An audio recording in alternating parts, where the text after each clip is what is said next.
Jadi subhanallah, ayah itu sampai mengatakan kepada ibu saya dalam keadaan sakit yang parah apapun, dilarang ke masjid, tidak pernah mau. Dan dia mengatakan, wahai istriku, engkau adalah istriku kedua, istri pertamaku adalah masjid. Jadi aku punya istri pertama masjid. Kamu tidak bisa melarang aku karena kamu istri kedua, istri pertamaku masjid. Akhirnya ibu itu juga timbul khawatir karena keadaannya sakit, sering sakit jantung. Dan saya yang digandeng juga. Lagi saya mau di masjid. Saya ada di masjid. Dalam Habib Saya ada di masjid dan saya ini di masjid itu sebagai khotbah, ngepel, bersihkan di Jumat, hari Jumat.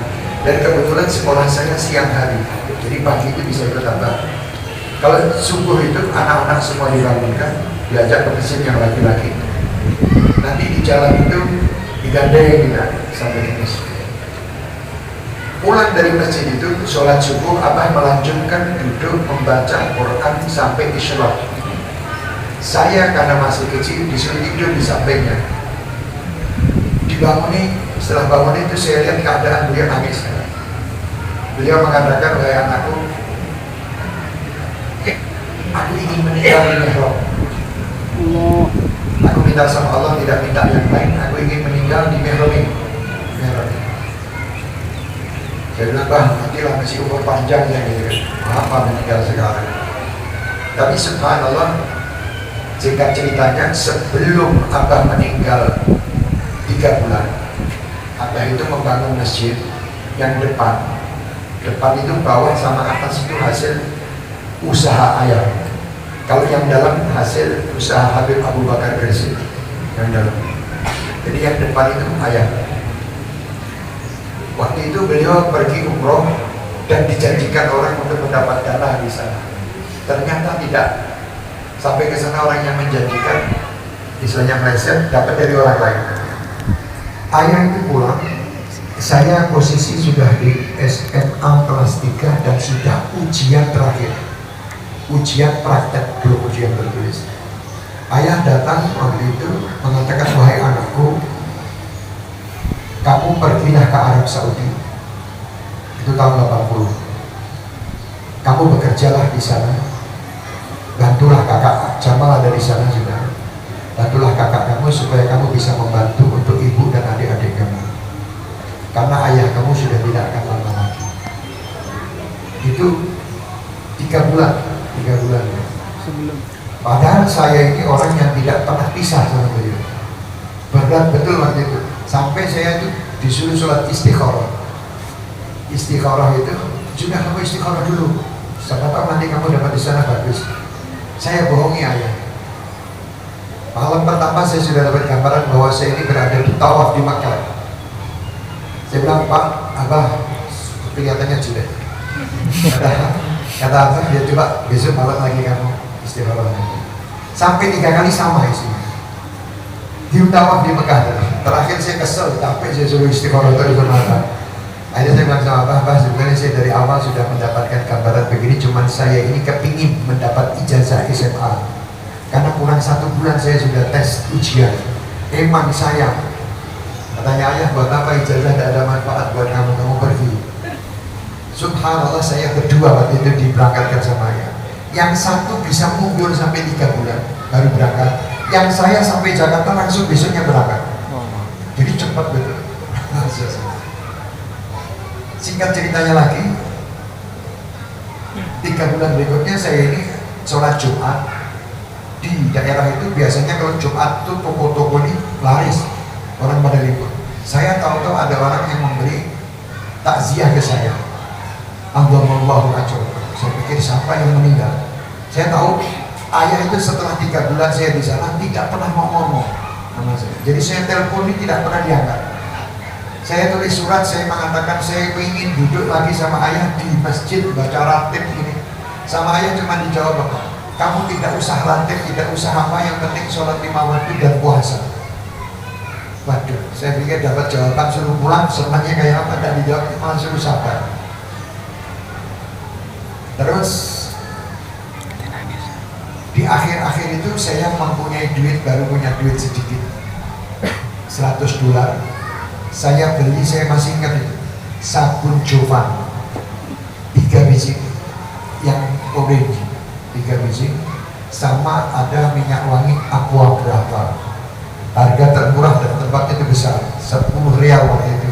Sabun Jovan itu saya beli cuma 15 rial. Sama uang saya titipkan orang di bulan Sya'ban, tolong nanti ini sampaikan ke ayah saya untuk tambahan lebaran, dan minyak wanginya dipakai lebaran, sabun dipakai buat lebaran. Subhanallah, ceritanya di Indonesia di hari Jumat itu, hari Kamis, teman-temannya Abah itu datang dari Pasuruan. Mereka mau pergi ke Tegal Hall, mampir ke rumah sama Abah di jamu. Abah paling seneng sama tamu, walaupun tidak punya duit, pokoknya potong kambing buat jamu tamu. Dan salah satu tamunya adalah Muhammad bin Ali Pasuruan, Ahmad bin Ali Pasuruan. Ini teman Abah yang akrab. Waktu itu Abah dalam keadaan sakit mengatakan, wahai Ahmad, doakan saudaramu ini husnul khatimah. Itu hari Kamis, hari Rabu atau hari Kamis, hari Kamis pagi gitu. Akhirnya beliau mengatakan, wahai Abdul Qadir, kamu akan meninggal 100% husnul khatimah. Katanya Ahmad bin Ali Pasuruan. Terus Abah masuk di hari Kamis itu, manggil tukang cukur, dicukur rapi rambut, jenggotnya dicukur rapi, dan katanya, ibu, aku tidak pernah lihat ayahmu seganteng hari itu. Itu yang luar biasa, kelihatan cahaya yang luar biasa. Dan di sore itu juga memanggil temannya yang ada di Solo, namanya Ustadz Hadi bin Ahmad. Dipanggil, dimasukkan ke dalam rumah, di kamarnya, diserahi wasiat. Wahai Hadi, ini wasiatku untuk anak-anakku. Seandainya aku meninggal, tolong dibacakan ini sebelum aku dimakamkan. Itu hari Kamis. Subhanallah, hari Jumat pagi, ayah itu minta sama ibu minyak wangi yang waktu mandi, minta sabunnya dipakai Jovan, minta sama minyak wanginya. Katanya, ibu, ini kan buat lebaran.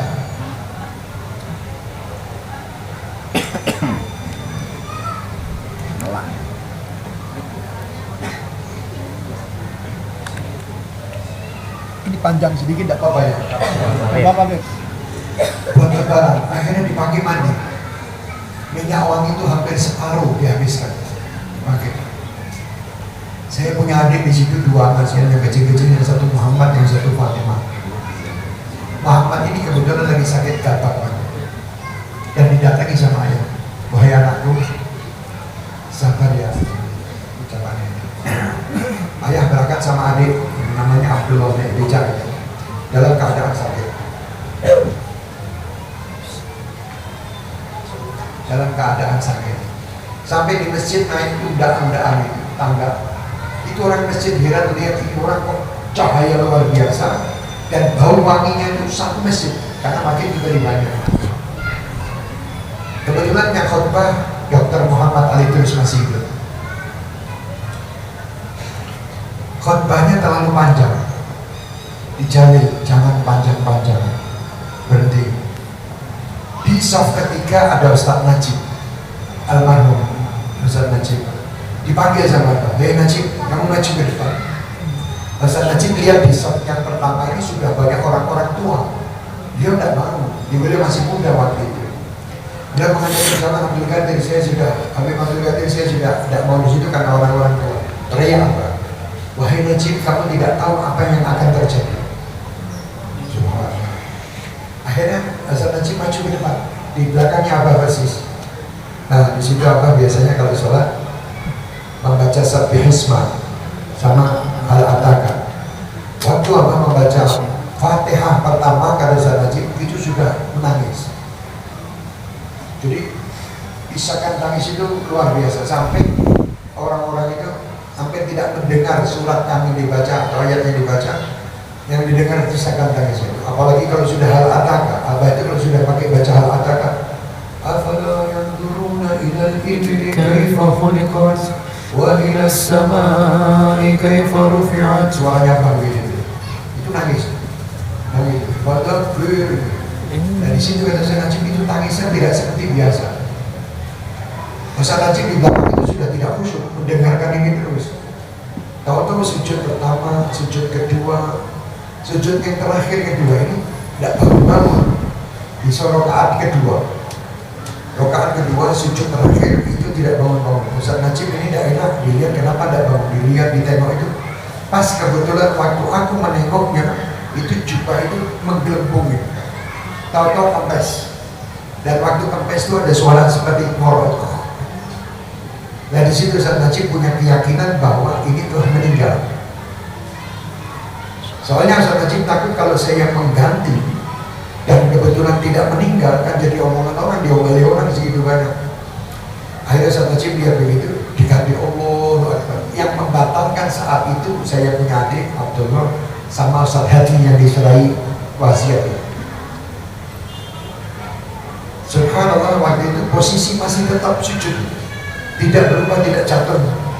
Jadi posisi masih sujud, cuma jatuhnya ke samping sedikit temper. Jadi orang waktu mendengar suaranya Ustaz Najib, mereka semua akhirnya hampir membatalkan salat semua. Setelah mereka salam-salam sama Ustaz Najib dipercepat, salam dibuka, di posisinya tersenyum.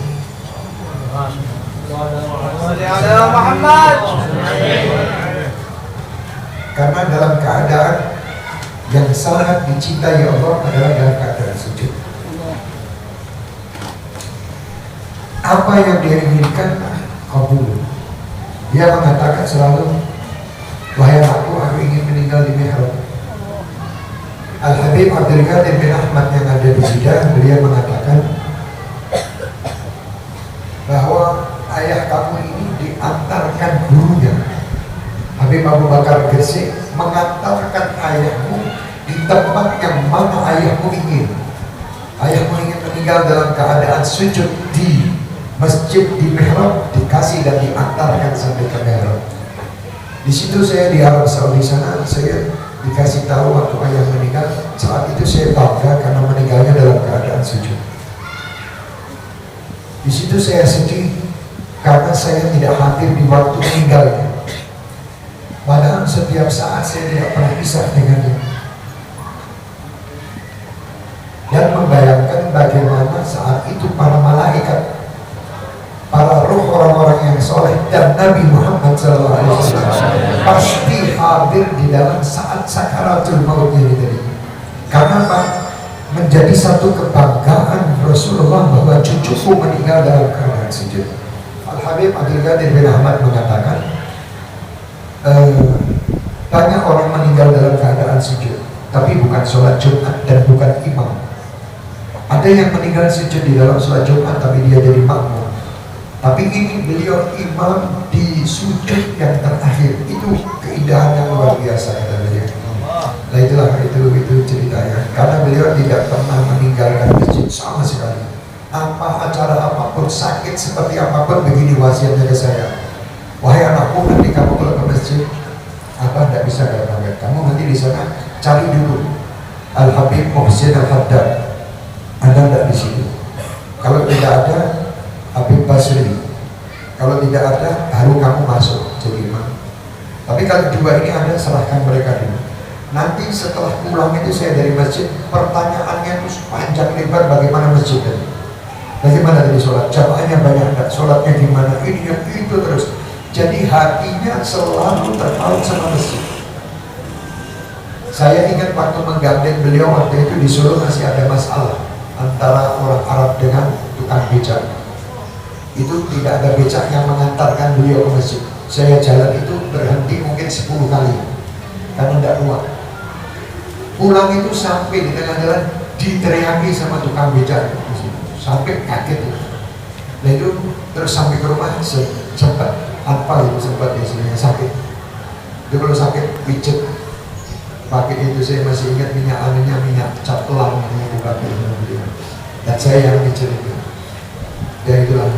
Dan beliau adalah ayah yang penuh dengan kasih sayang. Oh subhanallah, tak ada dua. Saya sakit waktu itu, sakit gatal, pernah malam-malam itu sakit. Jadi ayah itu tidak mungkin tidur sebelum melihat anaknya semua tidur. Tidak mungkin tidur. Jadi dibuka kamar masing-masing, dilihat anaknya ada tak. Kebetulan saya sakit belum tidur. Ditanya, kamu kenapa tidak tidur? Saya bilang masih panas badan saya. Diambilkan roti kokis itu, dikasihkan sama saya, dibuatkan teh sendiri sama apa. Luar biasa. Nah itu orang tua. Keras tapi sayang. Kalau bab sholat terlambat sedikit, wah habis kita. Dipukul betul sama ayah. Tetapi untuk urusan yang lain, sayangnya luar biasa. Saya sampai pernah sholat subuh itu 1 rakaat, gara-gara takut sama ayah. Jadi saya datangnya itu terlambat. Kebetulan ayah itu sudah bangun saya belum berangkat. Ayah sudah di masjid, waktu itu naik beca, saya lari. Sampai sana sudah tertinggal 1 rakaat. Saya sholat di pinggir. Habis itu saya berhenti, masuk ke dalam. Selesai saya pikir ayah paham tidak ini. Salamnya bareng, pas masuknya itu pas ayah sudah selesai salam. Berarti kan ayah tahunya saya sholatnya sudah 2 rakaat. Saya di sini. Tahu-tahu selesai waktu mau salaman dipakai sholat subuh lagi. Saya bilang dia saya kamu tidak saya kasih uang jajan kalau kamu tidak sholat subuh lagi. Sholat lagi sholat subuh lagi. Dan subhanallah mempunyai isyarat itu banyak. Di antaranya bangun masjid itu. Sekian bulan tidak ada orang kasih dana. Yang janji untuk memberi dana semuanya nyinggir. Itu sudah ujiannya Abah. Sekian bulan Abah tiap malam nangis jam 1 malam sholat tahajud dan tidak pernah meninggalkan tahajud sama sekali Abah ini. Tapi ini biasanya tahajud jam 2, ini tahajudnya jam 1. Sekian bulan sudah dipasang ring ini mau dicoret, tidak punya duit. Akhirnya Abah mimpi di malam hari itu atau bagaimana? Dia mengatakan, wahai anakku, aku tadi malam mimpi baik untuk masjid. Nanti ada yang meninggal. Kok meninggal kok baik? Wes kamu nanti lihat aja. Ternyata yang meninggal itu orang yang jarang ketemu sama Abah dan masih familinya, tapi tidak pernah ketemu. Bahkan pernah memusuhi Abah karena menikah sama ibu. Abahnya nikah sama ibu umur 15 sampai umur 40. Jadi dibodoh-bodoh, kamu ini anak masih kecil, gadis, dikasihkan orang tua, dikasihkan macam-macam. Nah ini termasuk orang itu yang meninggal. Kalau katanya apa ada bagus. Akhirnya kita takziah ke sana. Takziah ke sana ternyata mereka mengatakan, wahai Abdul Qadir, saya membuat tahlil 7 hari di Masjid Sekar. Kaget Abah, biasanya orang ini tidak mau. Setelah selesai tahlil, orang ini yang anaknya datang ke rumah, ketuk pintu. Saya pikir kalau dia macam-macam sama Abah, saya pukul. Abah ini sudah sakit, jangan disakiti lagi. Ternyata selesai duduk sama dia, saya dipanggil. Wahai anakku, alhamdulillah mimpinya telah berhasil terjadi. Apakah orang yang meninggal tadi wasiat sama anaknya, Abdul Qadir bin Abdul Rahman, bangun masjid dan punya dana. Tolong semua sebagian dana yang milik kami berikan ke masjid, sampai aku kecil apapun berikan untuk masjid juga. Subhanallah. Jadi habis itu apa ketawa Pak, senyum-senyum gayanya apa ini. Terus bangun masjid itu sampai selesai bangun masjid yang bawah, ribut membangun yang atas. Wah itu saya yang pusing terus. Tapi subhanallah dengan membangunnya, dengan membangun yang atas itu, taat lagi. Akhirnya baru selesai semua urusannya Abah. Setelah selesai meninggal. Jadi selesai urusan masjid, selesai pula ayah dalam kehidupannya ini. Alhamdulillah. Alhamdulillah. Itu cerita sedikit ceritanya Abah.